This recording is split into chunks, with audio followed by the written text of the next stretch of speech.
Baltimore WJZ. Hurricane Maria is a Category 3 storm and is expected to cause dangerous surf and rip currents, creating swells in the mid-Atlantic.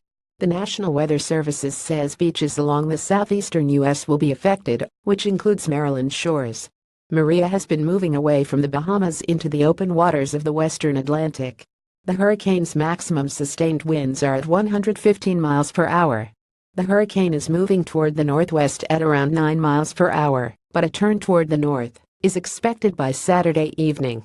A northward motion with a decrease in forward speed is forecast to then continue through Monday. We do watch as it moves generally north, but then is expected to make a turn to the northeast. That would be at some point Wednesday into Thursday, says Meg McNamara.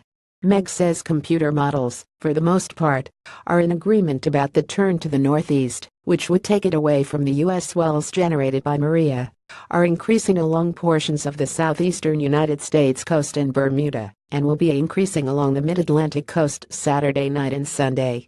Swells also continue to affect Puerto Rico, the Virgin Islands, the northern coast of Hispaniola, the Turks and Caicos Islands, and the Bahamas.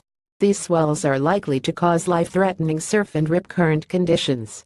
Dorchester, Somerset, and Wicomico counties are under a coastal flood advisory until 9 a.m. Sunday. St. Mary's County is under a coastal flood advisory, and the Maryland beaches are under hazard statement until Sunday evening. The National Weather Service says nearshore large breaking waves of 3 to 5 feet will result in dangerous surf conditions and a high risk of rip currents. Beachgoers are cautioned from entering or approaching the water due to a high risk of being swept away. Follow @BALTIMORE on Twitter and like WJZ TV CBS Baltimore on Facebook.